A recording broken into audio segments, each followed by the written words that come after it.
제가 준비한 거는 AI와 함께하는 소통의 변화, 학부모들, 성인들을 대상으로 생성형 AI 연수를 준비해 보았습니다. 네, 안녕하십니까. 오늘 강의를 맡게 된 최지은 강사입니다. 저는 AI 융복합 아카데미에서 수석 연구원을 맡고 있고, 한국교육전문 강사협회 전임 강사, AI 브랜딩 연구소 선임 연구원을 맡고 있는 그런 사람입니다. 자, 제 소개는 여기까지 드리고요. 이제 우리 모두가 피부로 느끼고 있는 그런 변화의 이야기를 한번 넘어가 보겠습니다. 인공지능이 이제 새로운 전기다라고 한 사람이 이 사람은 세계적인 AI 석학 박사 앤드류 응이라는 사람인데요. 이 사람이 요즘 세상을 보면 AI가 단순한 기술이 아니라 사회 전반을 뒤흔드는 핵심 동력이 되고 있다라고 말을 하면서 앞으로의 세상은 AI를 이해하고 활용하는 사람이 세상의 중심에 설 것이다라고 했다고 합니다. 그래서 예전에 처음 전기가, 100년 전에 처음 전기가 나왔을 때 전기를 받아들인 기업과 그렇지 않은 기업의 운명이 완전히 달라졌다고 하는데, 오늘날 인공지능이 특히 이런 생성형 AI가 바로 그런 새로운 전기의 역할을 한다라고 말을 하는 겁니다. 그러니까 즉, AI가 단순히 한 가지 기술이 아니라 모든 산업에서 이제 전기가 꼭 필요하잖아요. 그래서 세계 모든 세상에서 전기가 처음 나왔을 때처럼 우리가 모든 산업과 일상을 바꾸는 혁신의 에너지가 된다라는 뜻인 것 같습니다. 그래서 전기 처음 나왔을 때 채택한 기업과 그렇지 않은 기업들이 몇 년 사이에 경쟁력이 완전히 뒤바뀌었다고 합니다. 이제 생성형 AI도 마찬가지로 AI를 얼마나 잘 활용하는가에 따라서 앞으로의 생존과 성장을 가르는 기준이 될 거라고 사람들은 말을 하고 있습니다. 그래서 오늘 AI를 배우지 않으면 내일은 누군가의 뒤를 따라가야 할지도 모릅니다. 그렇기 때문에 오늘 이 강의를 들으시는 여러분들께서는 누군가의 앞에서 서서 가는 역할을 하시게 될 거라고 해보았습니다. 그래서 이러한 AI가 얼마나 똑똑한지 한번 보실게요. 생성형 AI의 지능 평가를 했더니, 멘사 IQ 테스트를 했더니 138 정도가 나왔다고 합니다. 이는 인간의 상위 1%의 수준의 지능이라고 하는데요. 지금 이 표는 예전 모델이지만 지금 챗 GPT-5가 나왔어요. 그 나오고 나서 지금 측정한 숫자는 138이거든요. 제가 요걸 한번 먼저 보여드릴게요. 같이. 지금 이 트래킹 AI인데요. 이 트래킹 AI는 실시간으로 매일매일 달라지고 있어요. 지금 여기 오픈 AI GPT-5 프로라고 있죠. 여기가 지금 현존하는 GPT-5가 제일 똑똑하다라고 표현을 했는데, 멘사 IQ 테스트를 했을 때 여기 두 번째에 있는 까만색 줄 보실게요. 이렇게 까만색 줄만 보여드릴게요. 그럼 두 번째 줄에 있는 138이라고 쓰여져 있죠. 이게 지금 현재 GPT-5 프로의 IQ를 측정한 측정치라고 합니다. 그러니까 이렇게 똑똑한 AI를 우리가 이제 잘 사용을 해야 하는 거죠. 근데 지금 오픈 AI의 O3 모델은 그 정도 수준이 나왔었지만 지금 GPT 138이라고 말씀드렸잖아요. 이 GPT-5에서 하는 일들은 복잡한 논리, 수학, 추론 문제 해결 능력 등을 탁월함을 의미를 하는 건데요. 이 IQ가 높다고 좋은 게 아니라 이 IQ 수준이 높은 AI는 단순 반복 작업뿐 아니라 보고서 우리 복잡한 보고서들 많잖아요. 그럼 보고서 작성, 그리고 데이터 분석, 그리고 전략적인 기획, 논리적 문제 해결 등 고차원적인 업무 활용에 가능한다는 뜻이거든요. 자, 이러는 것들이 지금 1년 만에, 한 1년 전에는 IQ가 96 수준이었대요. 근데 현재 138까지 왔잖아요. 이 지능이 올라가는 속도가 매우 빠르게 상승을 하고 있다고 합니다. 그렇다면 이 AI를 활용하기 시작하는 사람이 앞으로 미래의 경쟁의 주도권을 쥘 수 있다라고 표현을 할 수 있는 거죠. 그러면 이러한 오픈 AI, 똑똑한 이런 IQ 135, 138 이상의 천재가 나의 비서로 있다라고 생각을 하면 어떨까요? 지금 이 표는 챗GPT 모델별로 주요 성능을 보여주고 있는데요. 이제는 챗GPT5가 나왔기 때문에 이 내용을 깊이 공부하실 필요는 없지만 어떤 기능들을 GPT가 잘 하는지를 알 수 있게 제가 이 표를 붙여 넣었어요.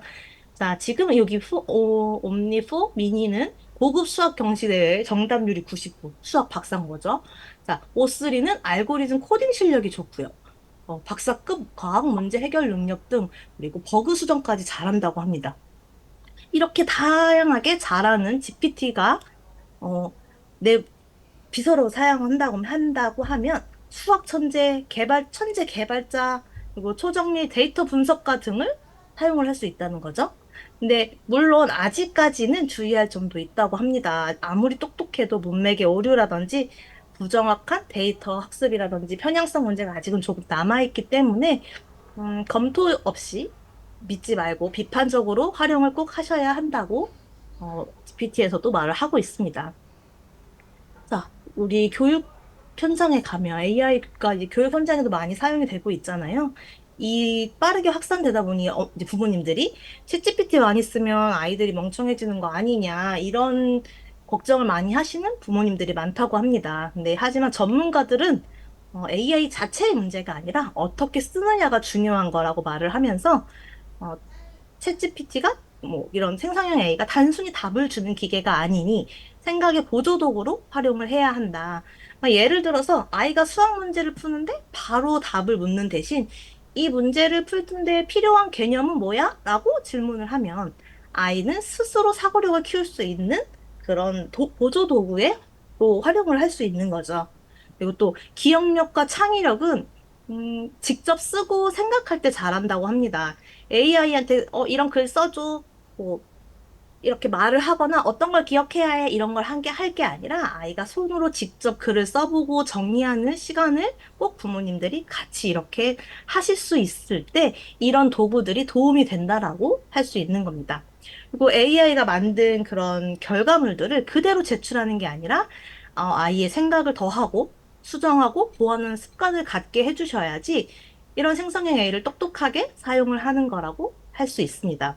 그래서 무조건 이제 어머님들은 생성형 AI 쓰면 안 돼? 그럼 무조건 막아야 되나? 라고 생각하실 게 아니라 아이가 이런 걸 잘만 쓰면 우리 아이의 사고력과 문제 해결력을 키워주는 훌륭한 도구가 될 수 있다라고 생각을 하시고 AI 사용을 금지할 것이 아니라 어떻게 올바르게 활용할지를 함께 가르쳐 주시는 게 중요하다고 생각합니다. 제가 이제 동영상 하나를 보여드릴 건데요. 실제로 이런 GPT가 어떻게 쓰이고 있는지, 잠시만, 혹시 소리가 안 들리시나요? 잠시만요. 제가 다시 소리 좀 다시 같이 넣을게요.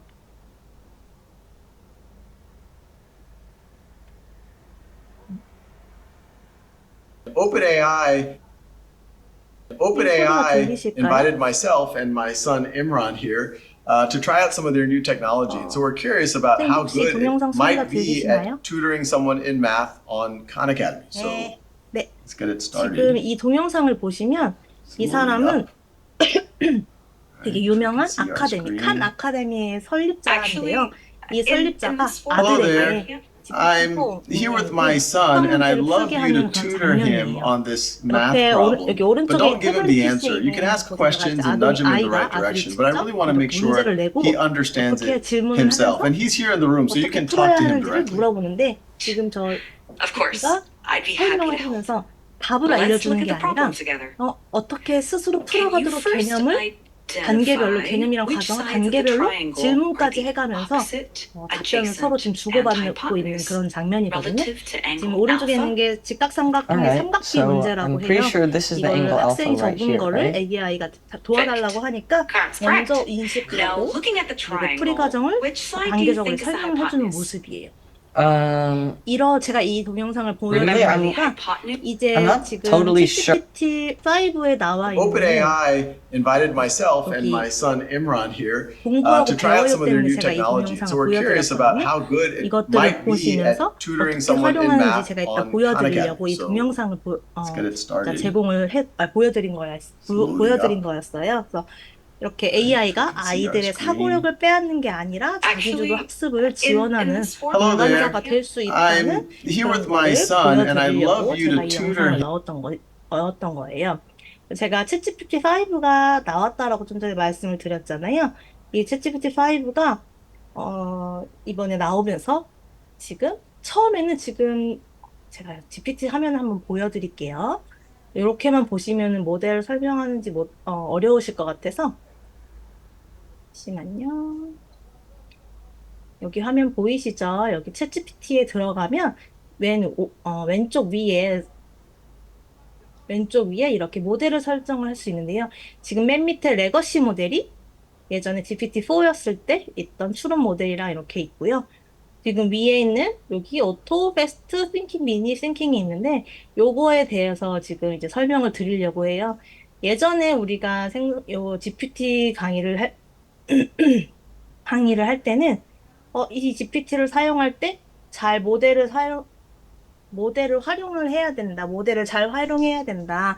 뭐 추론할 때는 O3 모델을 쓰고 일반적인 질문을 할 때나 뭐 글을 빨리 써야 될 때는 또 옴니를 쓴다. 이런 식으로 설명을 드렸었는데 이번에 새로 나온 GPT-5는 이런 거를 굳이 사람이 선택하지 않아도 오토 자동으로 선택을 할 수 있게 자동으로 자기가 질문을 어떤 모드를 써야 되는지 자동으로 적용을 해주거든요. 라우터 기능이 있어서, 뭐, 사람이 질문을 하면은 그 질문이, 얘는 빨리 대답해줘도 되는 짧은 질문인 것 같아. 그럼 패스트 모드를 알아서 쓰고, 얘는 더 생각을 더 해야 돼. 그럼 이렇게 쓰는데, 여기에 있는 띵킹을 눌렀을 때 조금 더, 할루시네이션이라든지 할루시네이션이 감소하고 신뢰도가 올라가는 답변을 주기는 해요. 그래서 이런 GPT-5가 어떤 기능을 하는지 간단히 소개를 드리면 고급 추론 능력이 합니다.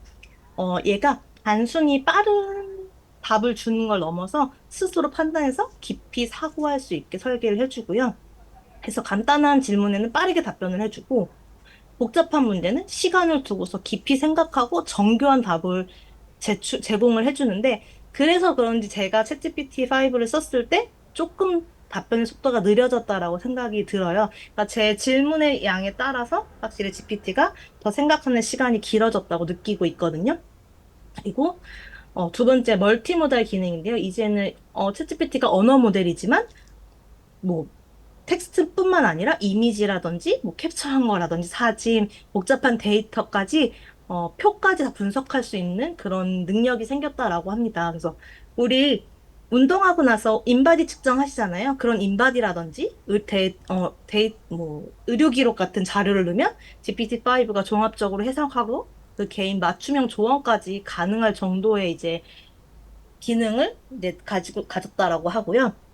다양한 언어 지원을 해서 우리가 한국어로 질문을 했지만 영어의 정보, 일본어의 정보 이런 것들을 다 같이 동시에 해도 어색함 없이 자료를 만들어 준다라고 합니다.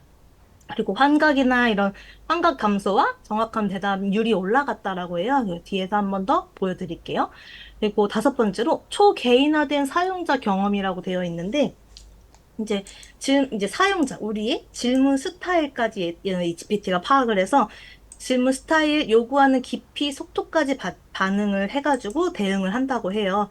그러니까 빠르게 간단히 정리해 달라고 하면은 좀 가벼운 모드로 실행을 하고 깊이 있게 분석해줘 하면 이제 추론 모드가 돌아가는데 이게 단순한 동일 답변을 주는 것이 아니라 사용자와 함께 학습하고 이제 진화하고 적응한 것들로 이제 나의 정말 파트너 같이 진화를 한다고 합니다.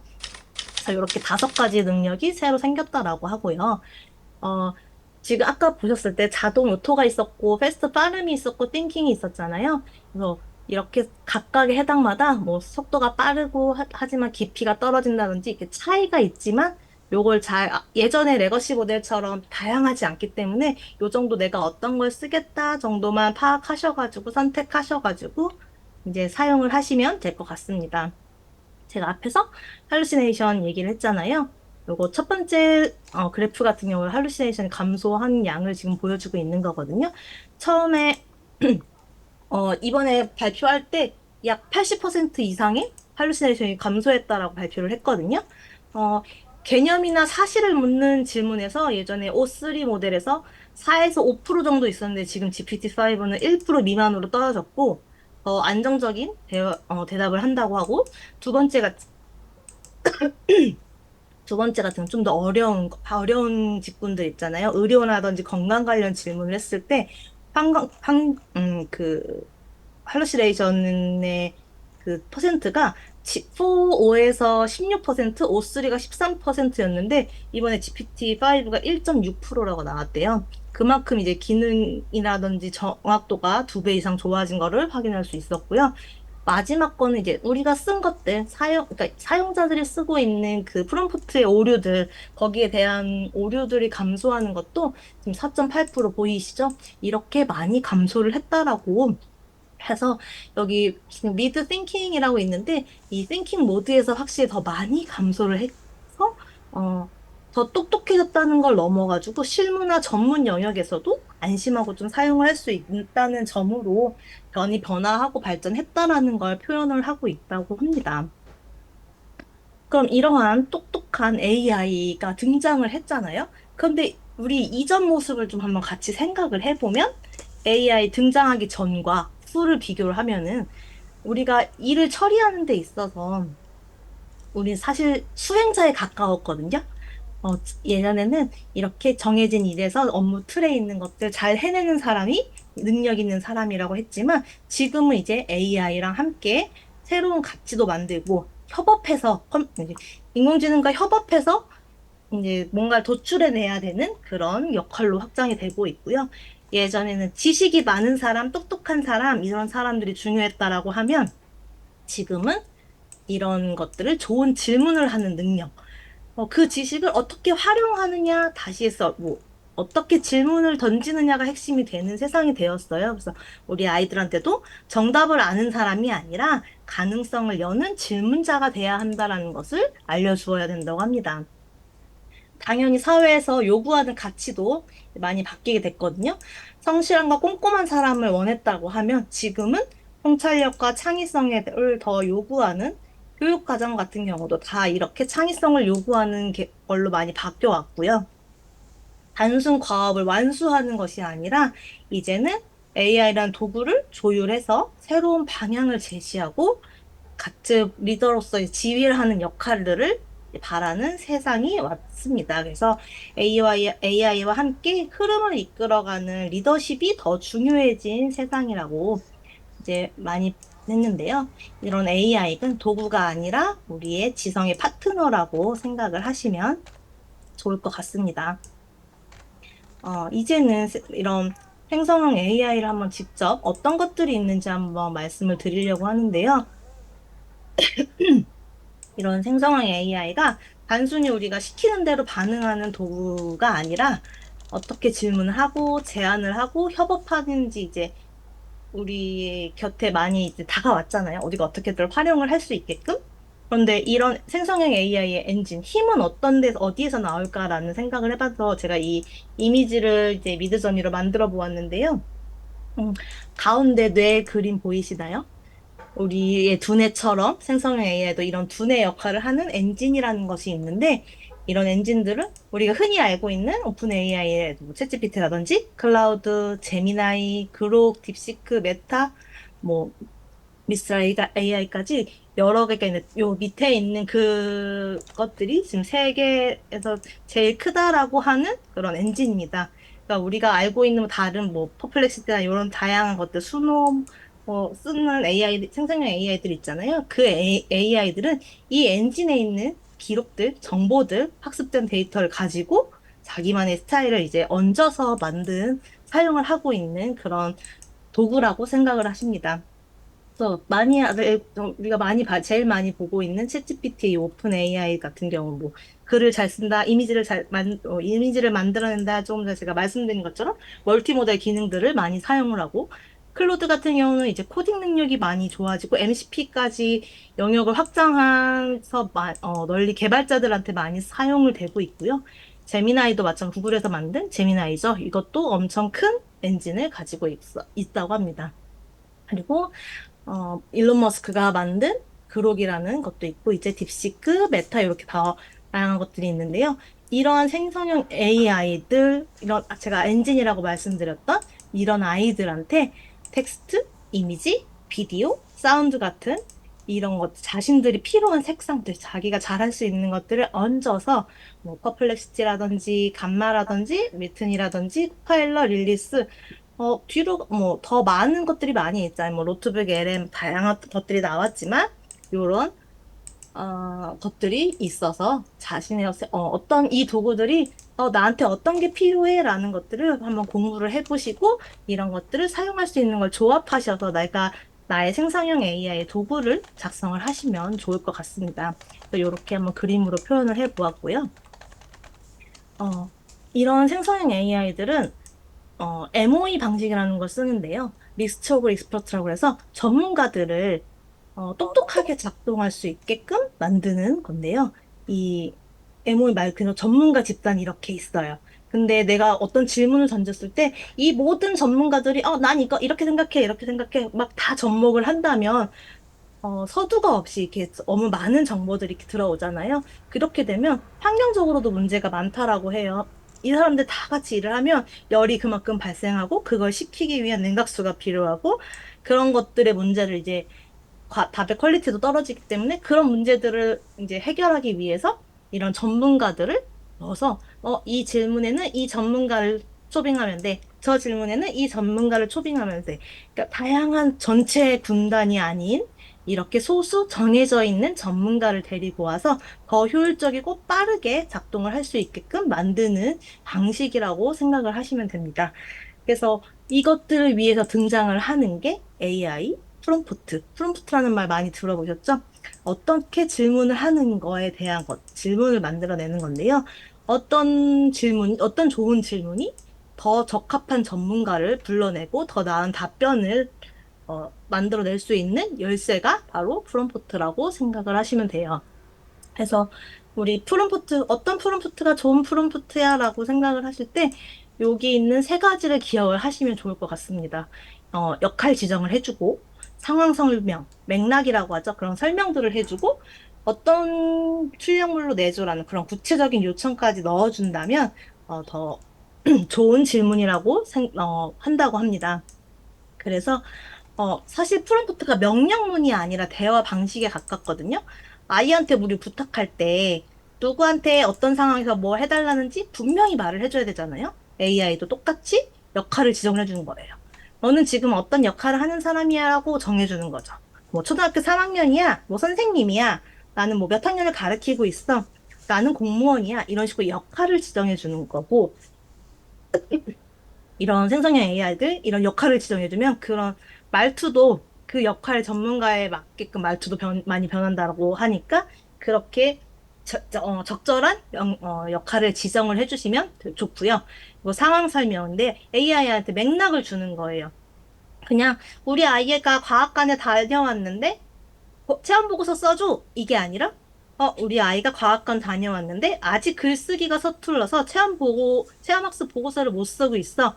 이런 상황에 어떤 질문을 해야 돼? 아니면 이런 아이한테 어떤 도움을 줘야 돼? 라고 이렇게 좀 정확하게 설명을 주면 더 정확한 좋은 답변이 나온다고 합니다. 구체적 요청 같은 경우도 마지막으로 이제 어떻게 해달라는 거를 이제 구체적으로 말하는 건데요. 서론, 본론, 결론을 말해줘. 뭐 아니면 3학년이 이해할 수 있는 수준으로 쉬운 문장을 써줘. 아니면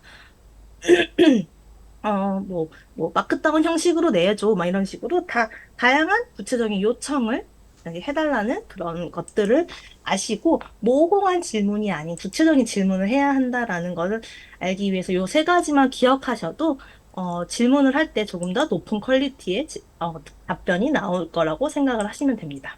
예를 하나 들었는데요. 너는 3학년 국어 선생님이야 라고 제 역할을 지정을 한 거예요. 거기다가 맥락에다가, 뭐, 체험학습 갔다 온 그 보고서를 쓸 거야. 어디를 과학관을 다녀왔어. 천문을, 별을 보러 갔다 왔어. 이런 것들을 설명을 해주고, 이거를 3학년 수준으로 쉽게 써줘. 이런 식으로 이렇게 질문을 넣어주면 더 필요한 답변들을 찾을 수 있다라고 생각을 하시면 됩니다. 우리가 챗 GPT 열어놓고 수학 숙제 도와줘. 이렇게 질문을 하면 답변이 어디 부분을 물어보는 거야라고 내가 지금 궁금한 것이 아닌 것을 답변을 줄 수 있거든요. 근데 이럴 때 너는 초등학교 3학년 수학 선생이야. 곱셈 구구를 7단 어려워하니까 그림이나 이야기로 쉽게 설명해줘. 좀 더 어떤 걸 출력물까지 요구를 하잖아요. 이렇게 했을 때 좀 더 개선된 프롬프트를 넣었을 때 좋은 답변이 나온다라고 생각을 하시면 돼요. 거기다 이제 맥락 정보까지 7 곱하기 7 곱하기 8, 7 곱하기 9처럼 큰 수가 나오면 헷갈려. 재미있는 그림이나 이야기 설명하고 마지막에 퀴즈까지 내줘. 이런 식으로 더 다양한 맥락 정보와 구체적인 요청을 넣어주는 거예요.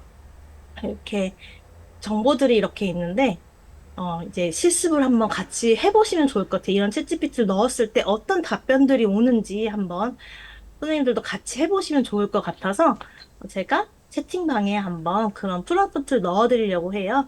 그래서 먼저 선생님들이 챗GPT나 제미나이나 그록 선생님들이 사용하시고 있는 아무 생성형 AI 한번 켜서 로그인 한번 해주시면 저랑 같이 실습을 하면 좋을 것 같습니다. 준비되신 분들은 채팅창에 1번을 한 번씩 눌러주시면 제가 한번 같이 해보겠습니다. GPT나 제미나이, 그록 아무거나 한번 로그인 한번 부탁드릴게요. 저는 챗GPT를 해볼게요. 네. 네. 로그인 한두 번만 더 하시면 제가 드릴게요. 제가 이게 프롬프트 엔지니어링 채팅방에 넣어드려도 괜찮을까요? 아니면 카카오톡방에 넣어드릴까요?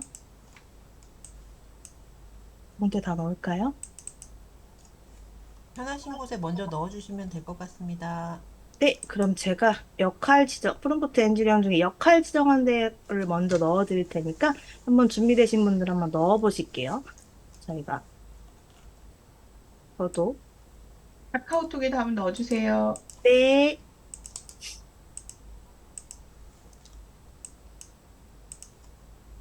프롬프트에다 한번 역할 지정한 프롬프트 한번 넣어드렸거든요. 요거 복사해서 한번 넣어보시겠어요? 제가 진로 상담가라는 역할을 지정을 해갖고 넣어드렸는데 이렇게 제가 구체적으로 너는 초등학생 진로 상담가야.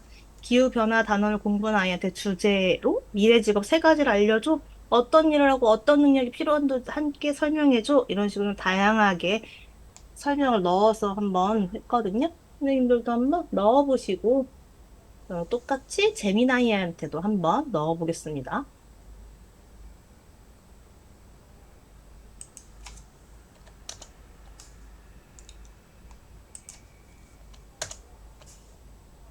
시조다. 이렇게 챗GPT한테 넣었더니 제가 미래 직업 세 가지를 해달라고 했잖아요. 기후과학자, 재생에너지, 엔지니어, 환경정책가 이렇게 세 가지를 줬는데요. 이런 것들이 어떤 것들이 필요한 역량까지 제가 넣어달라는 질문에 이렇게 다 답을 넣어줬어요. 그리고 챗GPT가 제미나이보다 저는 조금 더 사용하기 편했던 점이 이렇게 드래그를 했을 때 이렇게 챗GPT한테 묻기라는 것을 사용할 수 있거든요. 요거를 클릭하면은 지금 제가 드래그 했던 그 부분들이 여기 내려가면서 이거에 대해서 좀 더 깊게 생각할 수 있게 질문을 던질 수 있거든요. 그러면 이러한 역량을 키우기 위해서 어떤 공부를 해야 해? 라고 이렇게 더 추가적인 질문을 던질 때 좀 더 편하게 사용이 가능하더라고요. 제가 요런 질문을 이렇게 던지고선 그러면은 과학도 필요해, 수학도 필요해, 공학적 설계도 필요해. 제가 하나만 했지만 위에 필요해도 기후학자, 재생에너지, 엔지니어, 환경정책과에서 필요한 것들을 같이 정리를 해줘요. 그래서 내가 하나만 질문했지만 똑똑하게 다 해줬네요. 이렇게. 그래서 저는 좀 챗GPT를 많이 사용을 하는 편이고요. 이렇게 제미나이 같은 경우도 기후변화 전문가, 에너지 개발자, 도시 농업 전문가 조금 다른 질문들이 이렇게 나와 있잖아요. 그런데 이렇게 챗GPT에 비해서 제미나이한테 또 좋은 장점이 하나 있거든요. 제미나이 같은 경우는 레퍼런스를 끌어오는 더 챗GPT보다는 더 좋은 것 같아요. 그래서 최신 자료를 더 잘 끌어오고 좋은 것 같아요. 그럼 제미나이한테 얻을 수 있는 정보, 레퍼런스를 얻을 수 있다고 그랬잖아요. 그럼 여기에 질문도, 그럼 이 자료들에 대해서, 얻은, 레퍼런스가 필요해 라고 하면 또 그거에 대한 자료까지 조사를 해주거든요. 근데 챗GPT는 사실 이게 조금 부족해서 제가 좀 전에 설명드린 것처럼 요렇게 더 깊은 생각을 필요하다라고 생각을 할 때는 챗GPT, 정보의 출처들이 필요하다라고 생각하면 요렇게, 이렇게 레퍼런스를 붙여줬는데, 나는 저 질문들이 어디에 해당하는지를 모르겠어라고 하면 다시 또 질문을 바꿔서 다는 거예요. 위의 내용들의 레퍼런스를 함께 정리해줘. 이해주고, 뭐라고 또 해볼까요? 위의 내용들 레퍼런스도 함께 내용들에게 레퍼런스를 달아주고, 어떤 직업에 관해서했을까? 그 해당하는 직업군에 필요한 역량을 더 자세하게 설명해줘. 이런 식으로 계속 생성형 AI랑 대화를 하면서 참고 자료는 이 자료는 어디에 있고 이런 것들을 가지고 올 수 있거든요. 그래서 이런 이렇게 정보를 찾은 것들을 또 복사를 해갖고 챗GPT한테 넣어서, 내가 조사한 내용이 이런 내용들이 있어. 이것들을 첨부해서 더 보고서를 디벨롭해줘. 이런 식으로 더 활용을 하거든요. 저는 그래서 두 가지를 똑같은 질문을 많이 넣는 편이에요. 그래서 비교를 해서, 나는 내가 추가적으로 조사한 정보가 있는데, 네가 정리한 내용과 합쳐서 발표 보고서 자료를 만들어줘. 마크다운 형식을 취해줘. 라고 질문을 더 넣어주면 취합까지 같이 해주거든요. 네. 이런 것들 해서 하고 제가 여기에 붙여온 아이고 제가 제미나이에서 조사한 것들 한 번 더 붙여가지고 보고서 자료까지 만들어 달라고 한번 해보겠습니다. 그러면 GPT 같은 경우는 언어 모델이 많이 사용을 하기 때문에 더 많은 글들을 잘 써주거든요. 그래서 이렇게 지금 기후전환 전문가, 에너지 개발자, 도시농업 전문가까지 해서 발표 보고서까지 해달라고 하니까 종합 비교까지 넣어주는 그런 모습을 볼 수 있습니다. 도시농업 전문가 같은 경우는 GPT에서 나왔던 게 아닌 제미나이에서 나왔던 거잖아요.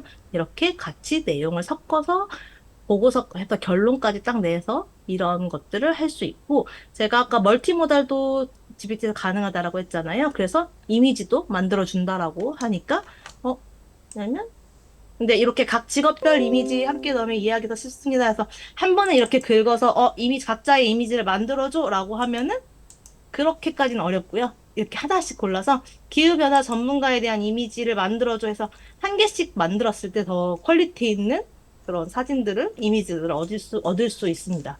좀 다른 것도 해야 하니까 다른 프롬프트도 해보려고 이미지 제작이 GPT-5로 넘어가면서 더 느려졌기 때문에 오늘은 이미지 생성까지는 하지 않고 넘어가 보겠습니다.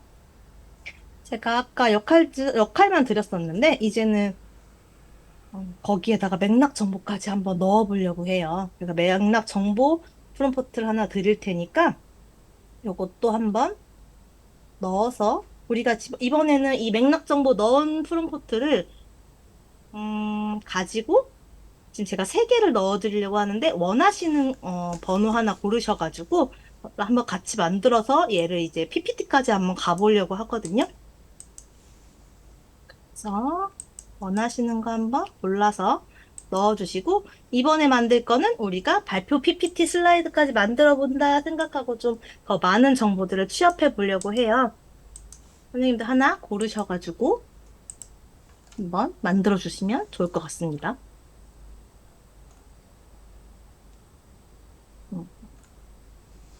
저는 1번으로 해볼게요. 다른 선생님들도 많이 하실 것 같아서. 그리고 항상 하실 때는 새 채팅에다가 넣어주셔야지 정보가 이제 섞이지 않거든요. 그래서 이번에는 역할과 맥락 요청까지 구체적인 요청까지 넣어가지고 어디에 활용할 거야? 라까지 해가지고 지금 제가 푸른버튼을 드렸어요. 요거를 저는 또 아까처럼 같이 제미나이랑 동시에 한번 만들 거예요. 역할 지정만 했을 때보다 아마 조금 더 내용 정보들이 퀄리티가 더 올라가거든요. 선생님들은 어떤 걸 하셨을까요? 1, 2, 3번 중에. 저는 1번만 하고 있어가지고. 네, 1번 하셨거든요.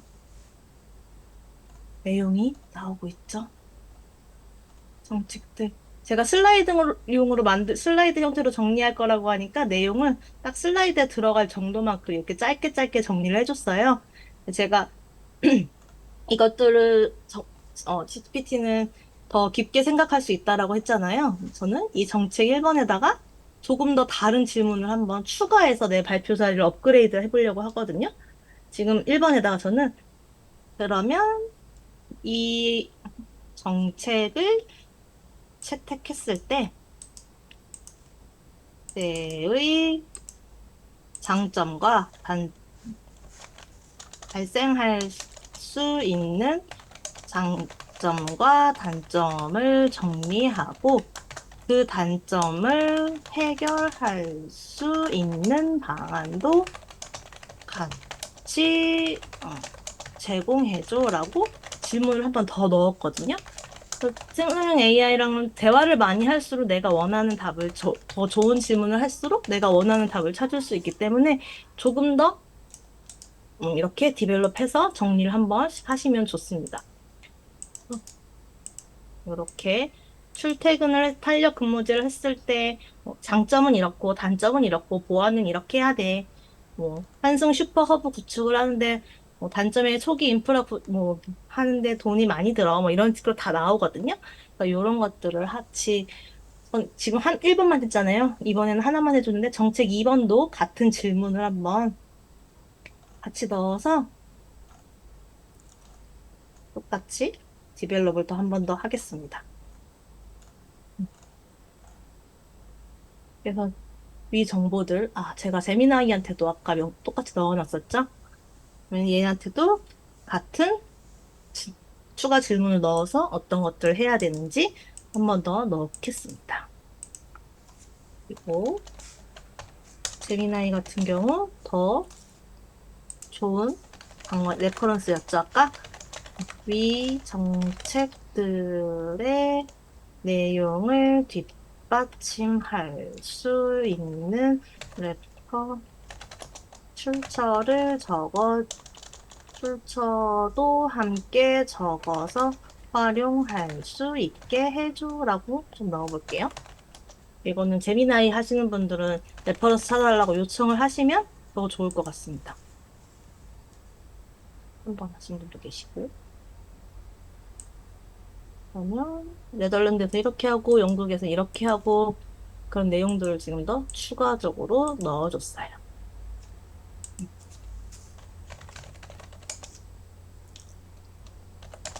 챗GPT도 지금 요약해서 이렇게 넣어줬거든요. 그러면 제가 이 내용을 좀 더 추가한다라고 했잖아요. 그래서 재미나이한테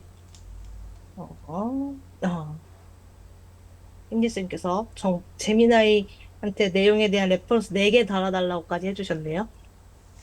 이런 내용들을 또 복사를 해서 챗GPT한테 한번 가지고 가서 더 추가적인 슬라이드를 만들 거라는 얘기를 한 번 더 넣을게요.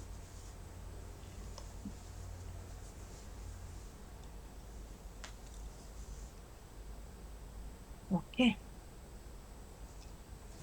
제가 여기다 또 추가적으로 나는 너가 정리해준 것과 내가 조사한 내용을 모두 넣어서 정리한 후 슬라이드를 만들 거야. 내용을 총정리해줘. 슬라이드는 15장 정도 만들 계획이야. 라고 정보를 더 추가했어요.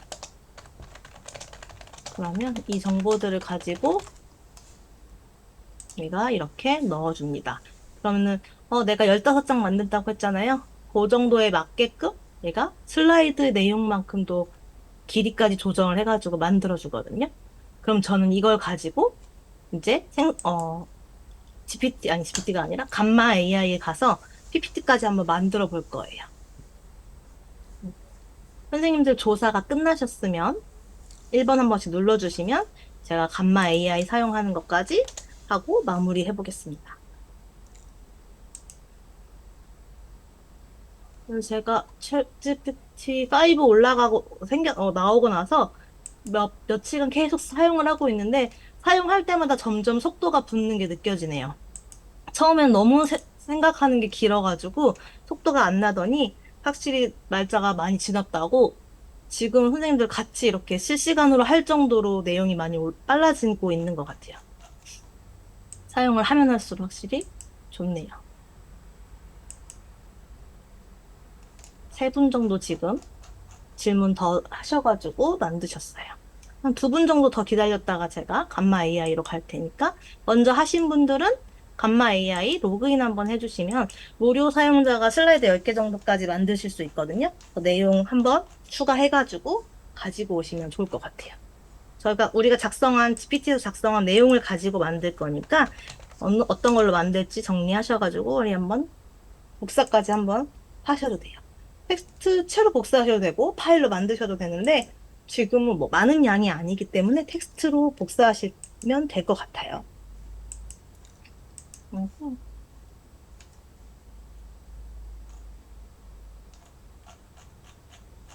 4분 정도 되셨으니까 3분 정도 되시는 거 더 보시고 기다렸다가 지금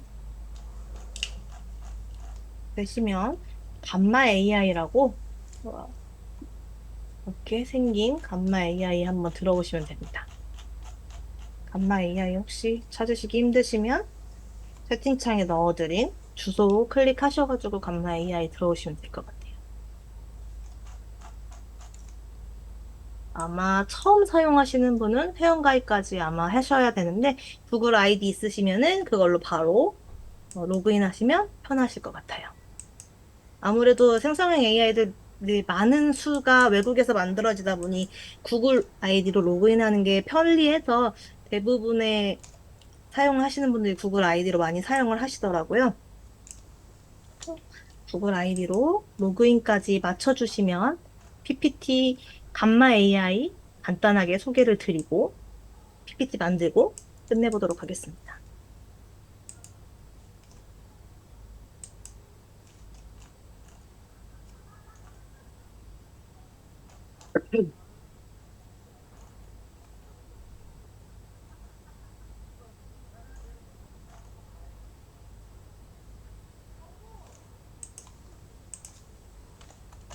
나 AI까지 들어오셨을까요?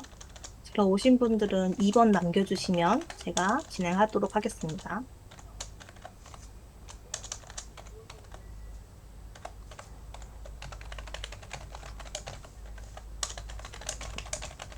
정도라서 제가 감마 AI 간단하게 설명드릴게요. 감마 AI도 업그레이드가 많이 돼서 이미지도 많이 만들어준다고 하거든요. 지금 여기서 이미지까지 같이 자동으로 만들 수 있기 때문에 한번 같이 설명드릴게요. 감마 AI 로그인 하시고 나면은 이렇게 새로 만들기 AI라고 뜨는 부분이 있으실 거예요. 요거 클릭을 하시면 이렇게 처음 화면 이렇게 나오시는 분들도 있으실 거거든요. AI로 어떤 거 만들려고 어떻게 시작을 할 건지 물어보는데 이거는 내가 가지고 있는 텍스트로 할래 라는 거고 여기 생성은 그냥 프롬프트 내가 질문한 프롬프트 한두 줄로만으로도 자동으로 생성해주는 그런 것들이고 여기는 내가 가지고 있는 정보들을 다 넣어서 그 내용을 토대로 슬라이드를 만들어주는 그런 구성이거든요. 근데 지금 우리는 짧은 텍스트로 하려고 하기 때문에 이 AI 맨 첫 번째 있는 텍스트로 붙여넣기를 클릭을 한번 해주시면 좋겠습니다. 그러면은 지금 이 감마 AI 같은 경우는 프레젠테이션, 웹페이지 만들기, 문서 작성, 소셜 미디어에 있는 그런 정보들 만드는 거 이렇게 기능이 있는데 지금 우리가 PPT 만들기로 했으니 이렇게 PPT 프레젠테이션 누르시고 그 밑에 일반적이라는 걸 누르면 사이즈들이 나오거든요. 4:3인지 16:9인지 네, 우리 보통 발표 자료라든지 이런 슬라이드 만들 때 16:9를 많이 사용하기 때문에 일반적이라고 한번 눌러주시고 GPT에서 긁어온 것들을 우리가 붙여넣기를 하려고 합니다. 여기에 있는 1번부터 15번까지를 한번 복사를 해가지고 감마 AI한테 붙여넣기를 했어요. 그럼 내가 정리하게 지금 다 거의 다 마크다운 형식이라는 게 이렇게 번호 달고 한 칸, 두 칸 들여쓰기, 뭐 이런 식으로 뭐 기호 달기 이런 것들 다 추적 같 이런 것들이 달려 있는 것들을 말하는데 이렇게 정리가 되어 있기 때문에 더 깔끔하게 정리가 옆에 있는 것처럼 정리가 될 거라고 보고 있고요. 자, 선생님들도 복사해서 붙여 넣으셨으면 밑에 어떤 작업하고 싶은지 내가 갖고 있는 거 내용들을 어, 맨 마지막에 있는 거 텍스트를 그대로 유지할 건지 아니면 더 많은 정보를 넣었을 때 이 긴 글들을 요약해 줄 건지 아니면 지금 내가 넣어준 자료를 개요 정도로 생성해서 이렇게 아이디어나 이런 것까지 추가해서 컨텐츠를 만들 것인지를 이렇게 선택할 수 있거든요. 근데 저는 이 텍스트를 그대로 유지한다를 선택하였고 선생님들은 하고 싶으신 거, 긴 건 아니지만 노트 개요를 생성한다거나 텍스트를 유지한다거나 이거 선택을 한번 해서 하시면 되는데 얘는 지금 자물쇠 모양이 있잖아요. 그래서 이 텍스트 그대로 유지하는 거는 여기 뒤로 이 프롬프트 에디터로 넘어갔을 때 이렇게 잠긴 표시로 뜰 거거든요. 그래서 저는 일단은 요 텍스트 그대로 유지합니다를 하고 프롬프트 에디터로 이동을 하겠습니다. 그렇게 하면은 지금 이게 프롬프트 편집기라는 데로 넘어왔거든요. 내가 아까 말했던 건 생성할래, 압축할래, 보존할래인데 우리가 선택했던 건 보존이기 때문에 요거에 클릭이 되어 있고요. 이 생성이나 압축 같은 거 그냥 누르시면 이 주제에 대해서 자꾸 정보를 자기들이 스스로 찾아오기 때문에 요거는 조금 주의를 하셔야 돼요. 그리고 감마 AI도 언어 선택이 폭이 엄청 넓거든요. 그래서 내가 만들고 싶은 언어로 만들 수 있는데 뭐 영어로 만드셔도 되고 저는 일단은 같이 보는 거니까 한국어로 유지를 해서 만들도록 하겠습니다. 그리고 테마를 내가 고를 수 있거든요. 여기 옆에 더보기 칸이 있어서 여기를 누르시면 더 많은 테마들을 보고 아, 내가 한 주제랑 어떤 테마가 어울리겠다라는 것들을 선택을 하신 다음에 전 이 초록색이 마음에 들어서 이렇게 클릭을 하시면 내가 할 슬라이드의 테마가 이렇게 변한다는 걸 미리 볼 수 있으십니다. 그러면 이렇게 선택한 게 뜨거든요. 표시가 되고.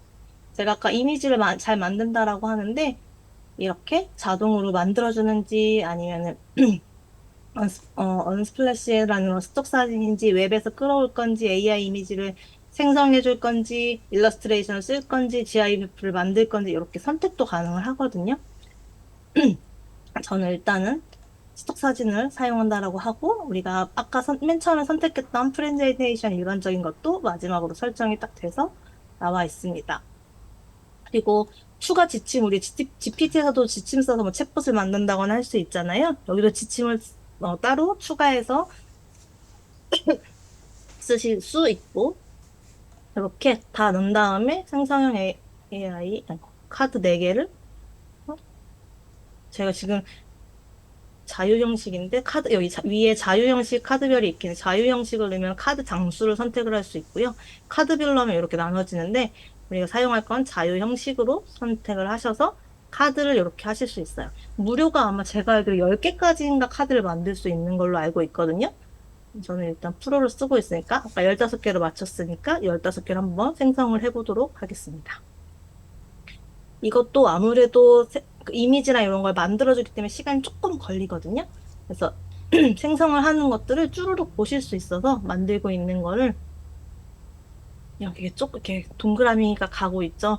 제가 쓴 길이 토큰의 길이기 때문에 뭐 엄청 길지는 않아서 아마 그래도 금방 만들어질 거예요. 그래서 선생님들도 여기까지 생성 중까지 눌러주셨으면 저한테 다시 채팅방 1번 눌러주시면 그건 이제 같이 결과물을 나중에 한번 같이 보시고 이렇게 만들어주고 있거든요.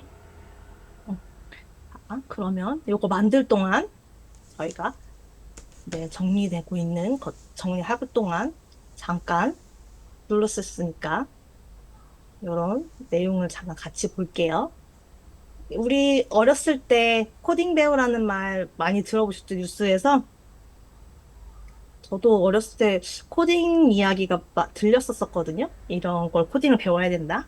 근데 요새 미국에서 코딩 배우랄 땐 언제고 컴퓨터 전공자들이 취업난을 겪고 있다는, 자기의 이력서를 받아준 곳은 맥도날드나 뭐 이렇게 타코를 만드는 그런 음식점밖에 없다는 등의 그런 인터뷰를 하면서 글을 냈어요. 또 2023년도 12월에 국민은행 콜센터 상담사가 240명이 일시에 해고되는 해고 통지를 받았거든요. 이게 다 그 AI, 생성형 AI로 인해서 일자리를 뺏겼다라는 그런 기사예요. 근데 이런 소식을 이렇게 들으면, AI가 우리 아이들 일자리를 뺏으면 기본 모델 중 어느 것을 선택하시 좋을까요? 어떤 걸까요? 선생님, 스테박 선생님, 어떤 기본 모델일까요? 감마 AI 말씀하시는 걸까요?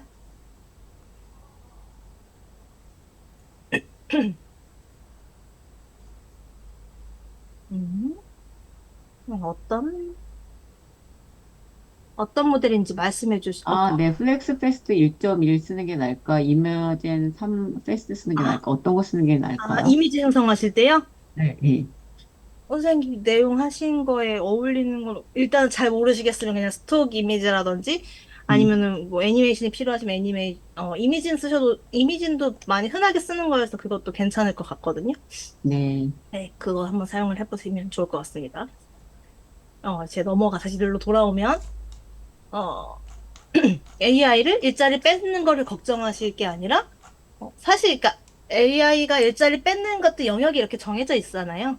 뭐, 단순 행정직, 데이터 입력하는 사람들, 뭐, 이렇게 고객 응대하는 콜센터 상담들, 이런 직업들이 이게 사라지고 있다는 뉴스를 많이 보셨는데, 데이터를 보시면, 세계 경제 로펌에서도 8,500만 개 일자리가 사라지지만, 9,700만 개 일자리가 생겨날 것이라는 표현을 썼고, 맥킨지도 2030년까지 전 세계 근로자의 14%가 이런 생성형 AI, 로봇이라든지 이런 걸로 대체가 될 거라고 말을 했지만, 더 많은 직업들이, 우리가 지금 원래 하고 있던 직업의 방향들이 보완하면서 바뀔 것이지, 이렇게 무조건 다 사라진다라는 표현은 맞지 않다라고 말을 하는데요.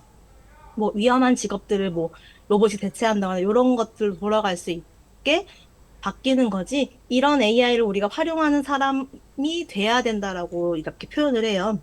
그래서 이런 아이들이 뭘 준비해야 되느냐에 고민이 또 드시잖아요. 그럼 뭐 아이들 업스킬링을 하는 방법들을 생각한다거나 비판적인 사고, 디지털 리터러시 같은 것들을 우리가 필요한 역량들을 좀 더 채워가면서 우리 아이들이 사용할 수 있는 직업군을 또 찾아내야 되는 게 이제 우리 현실이잖아요. 그래서 부모님들도 아이들한테 부모님이랑 아이들 모두 다 가져야 될 태도는 이제 AI를 두려움의 대상이 아닌 어떻게 내가 잘 써야 되는 대상으로 조금, 내가 나의 미래를 바꿔나갈 바꿔나갈 동반자라고 생각을 하시면서 같이 좀 활용을 할 수 있게끔 불안을 물려주기보다는 우리 같이 역량을 물려주는 부모님이 되시면 좋을 것 같아서 제가 요 사진을 넣었었고요.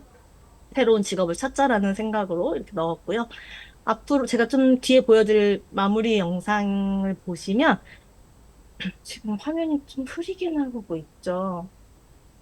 다시, 음.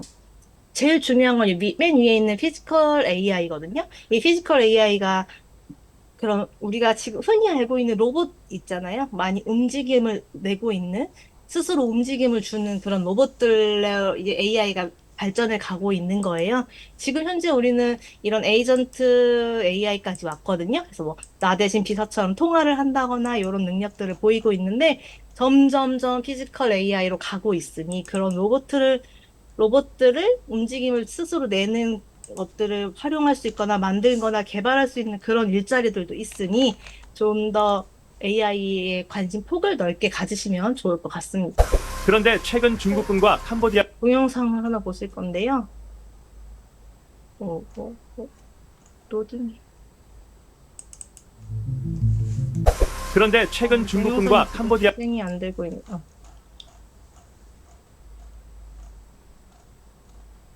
아이고.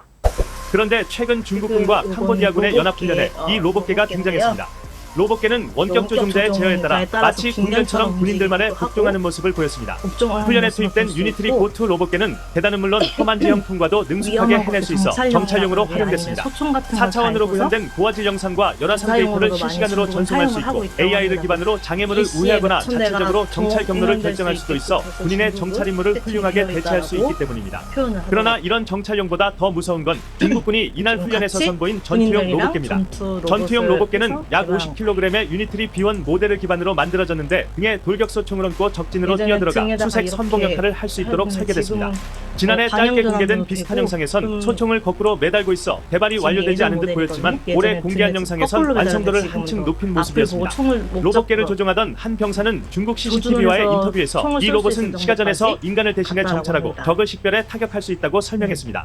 특히 전투용 로봇계에 기반이 된 B1 제품은 그리고 장애물 지형을 이제는 통과하는 건 로봇이 물론 수심 잠수까지 해서 1.2m 이하의 수심 물가에서도 1.2m 이상 없이 움직일 수 있어 까지 작전 들어가서 활용도가 높은 것으로 알려졌습니다. 중국 매체들은 활동을 할수 자국군이 있게끔 이미 그런 로봇계를 실전에 배치했다고 많이 평가했습니다. 발전했죠. 중국 관영 환구 15 영문판인 글로벌 타임스는 보통 새로운 장비를 다른 나라와의 크기도 합동훈련에 커지면서 투입하지 않기 군인- 때문에 실전 군견 훈련장에 같지 나타나 않나요? 임무를 수행했다는 저 영상 것은 보고 로봇계가 크기까지 일정 수준의 크니까 기술적 성숙도에 더 도달했을 활동할 것이라고 수 있고 전했습니다. 더 개발사인 유니트리 할수 로보틱스가 있다고 공개한 생각하는데 여러 이렇게 영상에선 집단 로보틱스를 조종을 통해 수십 혹은 수십만 수백 대의 로봇계가 대까지 동일하게 원하는 움직이는 모습을 만큼까지 확인할 수 있는데요. 중화해서 만들 이 수 회사의 있다라고 로봇계가 하니까 중국군에 대량으로 공급돼 발전 실전 속도도 배치됐다면 엄청 빠르고 머지않은 미래에 인명피해에 부담이 없는 로봇계들로만 이뤄진 전투 부대를 볼 수도 있다는 분석입니다. 중국은 세계 좀 무서운 것 같아요. 그리고 이거는 이제 비전 인식을 해서 Hey, 하는 figures, can you come here? 건데요. 이 두 로봇한테 이 사람이 냉장고에 들어갈 것과 냉장고에 Okay, 들어가지 I'd 않을 like to try 것들을 something 구분해서 new. 넣으라고 하거든요. 근데 Even though this is the 한쪽이 very 냉장고에 first 들어갈 것 time 같이 섞어서 이 that 로봇들한테 you've ever seen 줘요. these 그래서 items, 로봇들한테 너네가 알아서 정리를 해라고 I'd like you to 하는데 use your new Helix AI 소리가 and try to reason through where you think they belong in 들리시나요? the scene, 동영상? and then work together to put them away. Does that sound good? 그럼 이제 각자 정리를 시작을 해요. 왼쪽에 있는 로봇은 냉장고에 들어가지 않는 것들을 손으로 서랍을 열어서 자기가 목적한 걸 넣습니다. 이제 오른쪽은 이제 냉장고 문 열고 넣으려고 하거든요.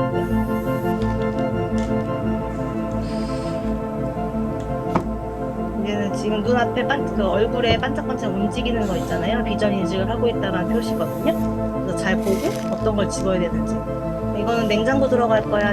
냉장 파스타거든요. 그래서 딱 로봇한테 주면서 서로 쳐다보면서 이거 네 거야 하면서 주는 거예요. 근데 얘는 다 정리를 했어요. 근데 저 옆에 있는 친구 거 보니까 냉장고 들어갈 거 아닌 거 내 거인 거 같은 게 보이니까 기다렸다가 내놔 이렇게 하거든요. 손에다가 그럼 이제 각자 손에서 손으로 이제 전달을 해주는 거예요. 그럼 잡아다가 또 이렇게 정리를 합니다. 그래서 로봇가 이렇게 정비해줘서 지금 로봇 박람회 같은 경우는 손가락도 더 자연스럽게 잘 움직이는 로봇들이 많이 있거든요. 이런 것들을 활용해서 뭐 의료에서도 많이 활용을 한다라고 하니 다양하게 우리의 직업도 넓어질 거라고 생각을 합니다. 마지막으로 냉장고 들어갈 거 아닌 것 같으니까 여기다 담아 과일 바구니 같은 거에다가 과일 담게끔 그릇에다가 담고 끝나는 이런 영상이거든요. 이렇게 피지컬 AI가 점점 발전해 가면서 이런 미래를 만들어 갈 거라고 합니다. 그리고 이제 마지막을 정리를 하면은 지금 아마 PPT는 다 만들어졌을 것 같아요. 그래도 마지막 하고선 같이 한번 PPT 정리를 할게요.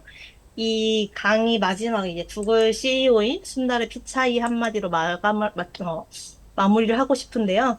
AI의 미래는 인간을 대체하는 것이 아니라 인간의 능력을 증강하는 것이라고 말을 했대요. AI를 두려워하는 가장 큰 이유가 혹시 내 역할이 사라지지 않을까라는 불안감인데 사실은 밀어내는 존재가 아닌 우리랑 가진 능력을 더 키워주는 도구라고 생각을 하고 AI가 초안을 만들어준 우리는 거기다가 나의 창의성이랑 통찰을 다 더해서 더 좋은 작품을 만들 수도 있는 거고 데이터 정리해주면 더 깊이 있는 질문을 더 얹어서 더 좋은 그런 결과물들을 낼 수 있기 때문에 AI가 무엇을 할 수 있느냐를 보지 마시고 AI랑 함께 내가 어떤 걸 만들 수 있느냐, 내가 어떤 가치를 만들 수 있느냐, 새로운 걸 만들 수 있는 거에 대한 고민을 같이 하는 게 협력자로서의 역할인 것 같아요. 그래서 이런 나만의 질문, 상상력들을 같이 함께 얹어서 AI를 사용하셨으면 좋겠다는 생각으로 저는 이제 강의를 마무리하려고 하고요. 우리 아까 만들었던 감마 AI에 만들었던 PPT 나왔네요. 이렇게 다 많이 완성해서 나왔거든요. 저는 사진을 넣지 않았지만 이 GPT 아니 감마에서 스스로 이렇게 사진을 만들어서 넣었어요. 여기에 카드 스타일이라든지 AI로 이걸 다 또 편집할 수 있게끔 뭐 누르면 프롬프트를 또 입력을 한 다음에 더 수정해줘 어떻게 수정해줘 하면 또 이미지도 새로 생성을 해주니까 이런 거를 할 수 있고 이런 것들은 조금 오류가 있고 발표 작성 이거 다 여기 안에서 클릭하셔가지고 수정이 가능하거든요. 그래서 내용까지 같이 넣어가지고 한 번 더 정리를 해줘줄게요. 이 그림은 사람 눈 같은 것들이 있는데 손잡을 이걸로 표현하기 위해서 만약 이거 너무 마음에 안 들어 그러면은 이 아까 제가 스플래시 이미지를 했잖아요. 그래서 여기 중에서 하나 또 고르거나 아니면은 더 마음에 안 들다면 여기다가 프롬프트를 입력하셔가지고 내가 원하는 그 이미지까지 생성을 하시면 좋을 것 같아요. 피로도 증가 때문에 눈 감은 사진을 넣었나 봐요. 그러니까 이런 것들 보시고 다 바꿀 수 있으니까 한번 이것도 이렇게 여기 위에 열 선택해서 추가도 되고요. 삭제도 되고 복제도 되고 정렬 같은 경우도 다 가능하고 색상도 바꿀 수 있으니까 어, 아이들이 이거 말고도 PPT를 만드는 다른 생성형 AI가 있지만 좀 더 그거보다 직관적으로 쉽게 만들 수 있는 게 감마 AI 같아요. 그래서 아이들이랑 같이 하기에는 감마 AI로 만드는 게 좀 더 쉽지 않나라는 생각으로 저는 이 감마 AI를 사용을 했고 조금 더 어려운 내용들, 복잡한 내용, 긴 내용들로 만드는 걸 필요하시다고 하면은 스카이워크라는 AI 도구도 있는데 그 도구를 사용하셔서 만드셔도 좋을 것 같아요. 그래서 다들 PPT 완성되셨나요? 내용이 조금 적다 보니까 내용이 많지는 않지만 이렇게 그래프도 그려주고 하니까 다양하게 한번 활용을 해보시고 여기저기 눌러보시면 사용할 수 있는 것들이 많다. 뭐 차트도 있고 그래프도 있다. 뭐 동영상도 넣을 수 있다. 다양한 기능들이 있으니까 한 번씩 눌러보셔서 어떤 것들이 있는지 확인해 보시는 것도 좋을 것 같아요. 이런 것도 있네요. 오늘 제가 준비한 강의는 여기까지 하겠습니다.